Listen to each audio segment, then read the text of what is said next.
Olá, desbravadores. A nossa mesa hoje está precisando de reforços estruturais para conseguir aguentar o peso do material que a gente tem pela frente. Nossa, com certeza. A quantidade de papel aqui não é brincadeira. Nem me fale. O nosso mergulho profundo de hoje tem uma missão muito clara. A gente precisa desvendar essa montanha gigantesca de anúncios do Pokémon Day.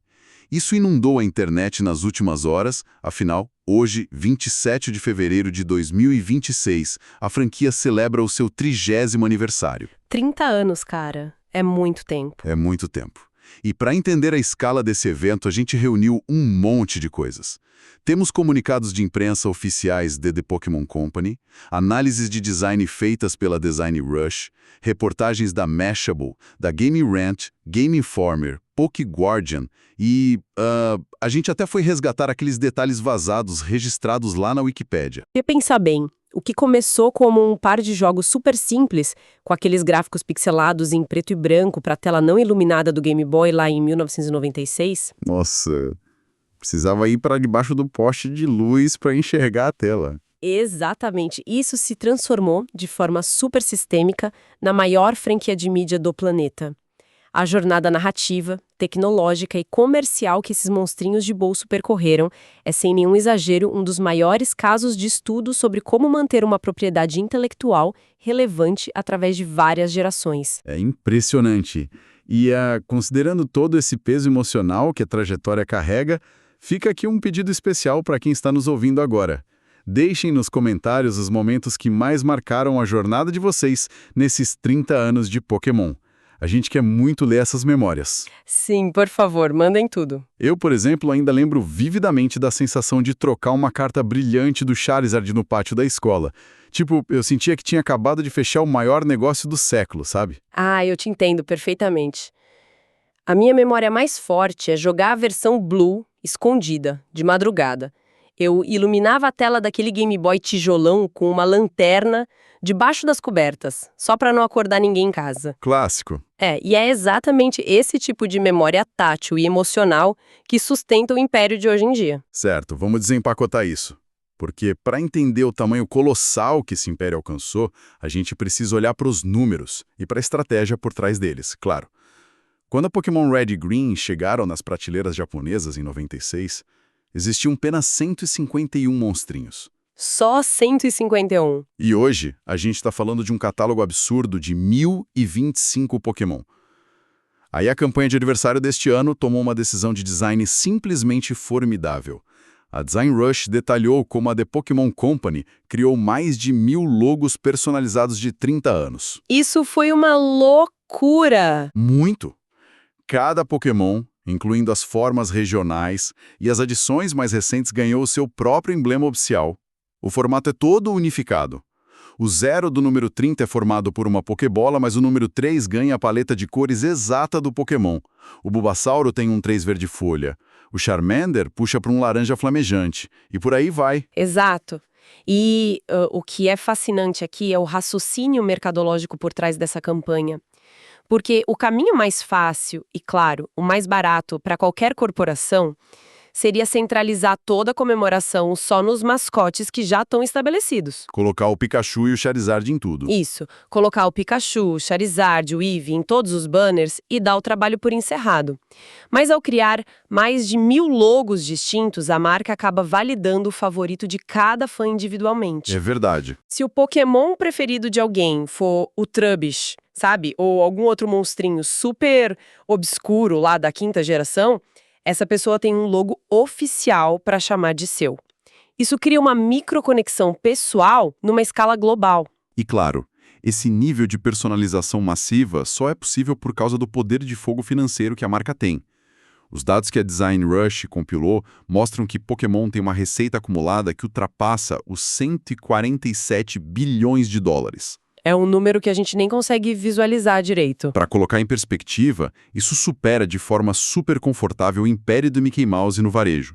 O Mickey gira em torno de 61 bilhões. É uma máquina incomparável. Sim, e eles decidiram investir pesado para garantir que o mundo inteiro saiba dessa marca de 147 bilhões. Os eventos de lançamento começaram misturando o físico e o digital de um jeito muito agressivo. Nossa, o comercial do Super Bowl, né? Esse mesmo. A Mashable reportou que o ano de aniversário abriu com esse comercial no Super Bowl, que tinha Lady Gaga cantando do lado de um Jigglypuff animado. Bizarro e genial ao mesmo tempo. Totalmente. E, simultaneamente, lá no Japão, painéis gigantescos naquelas estações de trem hipermovimentadas, tipo Shinjuku e Osaka Namba, foram simplesmente tomados por esses milhares de logos. E no X, o antigo Twitter, a conta Pocket Times começou uma campanha que recompensa quem compartilha as postagens com logos aleatórios. Eles basicamente transformaram a base de fãs em um exército de outdoors digitais. É uma demonstração de força pura. Essa invasão de espaços públicos, desde redes sociais até eventos de massa como o Super Bowl, serve para cimentar a onipresença da marca. Mas tem um contraponto analítico bem importante aí. Qual? Por mais que eles foquem em dominar as tendências atuais, a estrutura de suporte de todo esse império ainda é a nostalgia. E os anúncios dessa celebração mostram um esforço muito deliberado de honrar as raízes. Não só com produtos novos, mas preservando o legado tecnológico da empresa. O que já nos leva diretamente para o resgate dos clássicos. Porque para quem prefere a experiência original, hoje mesmo, no dia 27 de fevereiro, Pokémon Fire Red e Leaf Green, aqueles remakes famosos lançados em 2004 para o Game Boy Advance, estão chegando como títulos digitais no Nintendo Switch. E já com compatibilidade garantida para o novo Nintendo Switch 2. Maravilhoso! É a preservação da aventura por canto, agora acessível no hardware moderno. E a preservação vai um pouco mais fundo, o que deve aliviar muito a vida do pessoal que coleciona. A Game Informer destacou o relançamento de Pokémon XD, Gale of Darkness. Caramba, essa é uma raridade. Muito. Para quem não acompanha muito esse nicho de jogos retrô, esse título saiu para o GameCube em 2005 e virou uma espécie de relíquia intocável. O mercado de revenda transformou as cópias físicas desse jogo em itens de luxo. Atingiu preços exorbitantes, o que torna quase impossível para um jogador comum experienciar a obra de forma legal hoje em dia. Sim, custa uma fortuna. Pois é, mas em março ele chega ao Nintendo Switch Online Expansion Pack, que vai ser um benefício exclusivo para a biblioteca do Switch 2. Isso não é só sobre revender um jogo antigo, é uma intervenção direta no mercado paralelo que estava infestado de especulação, devolvendo acesso à história para o público geral. É literalmente tirar o jogo da mão dos especuladores e devolver para os fãs. Isso levanta um ponto bem interessante. Porque ao mesmo tempo em que eles digitalizam o passado, eles também estão lançando produtos puramente táteis. O Jukebox. Exatamente. A The Pokémon Company revelou o Game Boy Jukebox. É um reprodutor de áudio físico idêntico ao Game Boy original, mas o detalhe que mais chamou a atenção é que ele vem com 45 mini cartuchos. É muito legal. Em vez de simplesmente colocar uma playlist digital no aplicativo qualquer, se a pessoa quiser ouvir a música da Rota 1 ou os efeitos sonoros de Red and Blue, ela precisa fisicamente pegar o mini cartucho, encaixar na fenda e apertar o play. E junto com isso, anunciaram os primeiros sets oficiais de Lego Pokémon da história. Finalmente! Sim, blocos de montar do Pikachu, do Eevee, Venusaur, Charizard e Blastoise. Esse foco no físico ilustra uma estratégia dupla bem inteligente. A parceria com a Lego, assim como o Jukebox, transformam essas propriedades intelectuais que vivem dentro de uma tela em rituais do mundo real. O ato de montar um cenário bloco por bloco ou de inserir um cartucho para ouvir uma música de 8 bits atinge uma parte do nosso cérebro que é muito diferente de um simples clique num serviço de streaming. Eles estão, na verdade, vendendo a sensação tátil dos anos 90. Totalmente. No entanto, enquanto eles capitalizam sobre esse passado mais analógico, o braço digital da franquia segue super focado em construir ecossistemas massivos, sempre centrados em comunidades ao vivo. E falando em ecossistemas massivos, a força comunitária de Pokémon GO continua a todo vapor. O Game Rant esmiuçou os detalhes do que está por vir, e a gente não pode esquecer que o próprio Pokémon GO também está comemorando 10 anos de vida agora. 10 anos já, uau! Passa rápido. Eles anunciaram o evento Anniversary All Out, que vai do dia 7 a 9 de março, onde a premissa é liberar quase todos os Pokémon já criados na natureza. Quase todos. Tem raras exceções, principalmente os que dependem de mecânicas muito específicas de captura, como o Smeargle e o Kecleon, mas de resto vai estar tudo lá. Além disso, teremos batalhas cooperativas contra chefes gigantes, as famosas raids, lotadas de pássaros lendários, Ultra Beasts e Pikachus usando chapéus dos protagonistas clássicos. Ah, os chapéus não podiam faltar. Claro que não. E para este fim de semana, do dia 28 de fevereiro a 1º de março, acontece o Kalos Tour. Um detalhe bem prático para a nossa audiência. Usando o código promocional GOTOURKALOS, tudo junto, dá para garantir o encontro com o Fennekin, Froakie ou Chespin. Anotem o código, pessoal. E olha, o Pokémon GO mantém a relevância dele por ser esse evento de geolocalização inigualável.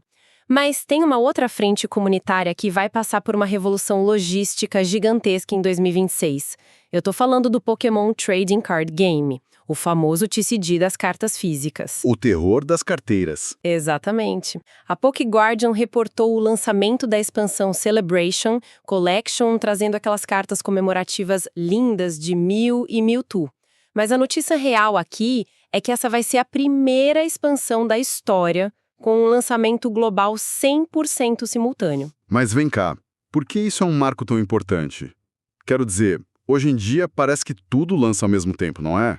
Então, no mundo do software, sim. O digital é fácil, mas tenta coordenar a cadeia de suprimentos de papelão impresso em dezenas de fábricas espalhadas pelo mundo e fazer com que tudo isso chegue nas prateleiras exatamente no mesmo dia em Tóquio, Nova York e São Paulo. É um pesadelo logístico absoluto. Ah, entendi. E a razão para eles fazerem esse esforço monumental é econômica.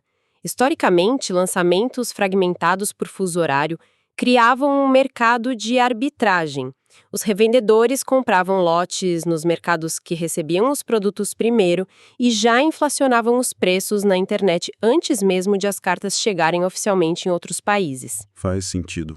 Um lançamento simultâneo neutraliza essa flutuação do mercado de revenda. Isso garante que o fã comum tenha chance de comprar o pacote pelo preço normal de prateleira antes que a especulação tome conta de tudo. É uma medida de proteção à comunidade que vem disfarçada de evento de marketing. Isso mostra um amadurecimento impressionante na forma de tratar o consumidor físico. Agora, olhando para o consumidor digital de jogos menores, a Mashable compilou atualizações para literalmente todos os aplicativos paralelos da marca. A lista é longa. Muito longa, e o que chama atenção é a variedade absurda. Temos missões do Mew, lá no aplicativo de monitoramento de sono, o Pokémon Sleep. Temos a chegada dos pássaros lendários no Pokémon Unite, que é aquele MOBA, o estilo de batalha em equipe em arenas tipo League of Legends. Sim, o Unite é gigante. Gigante. E no celular, o TCG Pocket vai dar pacotes de cartas gratuitos por 30 dias, o Café Remix ganha roupas especiais de barista para os monstrinhos e o Masters EX vai unir o protagonista original, Red, com os treinadores mais recentes, tipo o Florian e a Juliana. Mas a grande pergunta é, por que manter tantos jogos diferentes rodando ao mesmo tempo? Olha, é uma estratégia clássica de captura de todos os quadrantes demográficos. Um jogo principal no console exige dezenas de horas de dedicação. É pesado. Mas a pessoa que só quer resolver um puzzle casual no metrô, ela vai abrir o Café Remix. Faz sentido. O jogador com espírito competitivo feroz encontra abrigo no Unite e quem tem pouquíssimo tempo livre usa o Sleep apenas dormindo. Eles fragmentam os produtos para garantir que não importa qual seja o seu estilo de vida, exista um ponto de contato diário com a marca Pokémon. Estão em todos os lugares. Em todos os lugares. E para coroar toda essa união de diferentes tipos de jogadores, a gente vai ter um mega evento físico Pokémon XP lá em São Francisco. Ele vai acontecer junto com o Campeonato Mundial de 2026. A ideia é criar um espaço no mundo real onde o jogador de cartas, o atleta de esportes e o colecionador casual se encontrem. E aqui é onde a coisa fica realmente interessante. Porque depois de olhar para os 30 anos passados e para todas essas comunidades do presente, a The Pokémon Company finalmente abriu as portas para a 10ª geração. Finalmente! Os próximos títulos principais da franquia, desenvolvidos para extrair todo o potencial do novo console Nintendo Switch 2, se chamam Pokémon Winds e Pokémon Waves. A previsão de chegada é para 2027. E os materiais oficiais confirmaram muitas daquelas informações do vazamento famoso dos servidores da Game Freak, que já estava até documentado na Wikipédia. O grande salto da 10ª geração é abandonar aquela estrutura tradicional de continente sólido em favor de um mundo aberto. Um mundo aberto gigante, pelo que parece. Gigante e ambientado em um colossal arquipélago tropical baseado na Indonésia. A mecânica central vai gerar um turno da exploração oceânica, introduzindo de forma inédita na franquia áreas subaquáticas vastas e muito detalhadas que o jogador vai poder explorar livremente. Mas espera aí. Um mundo aberto focado em biomas subaquáticos complexos. A desenvolvedora Game Freak tem um histórico meio complicado com performance técnica em mundos abertos.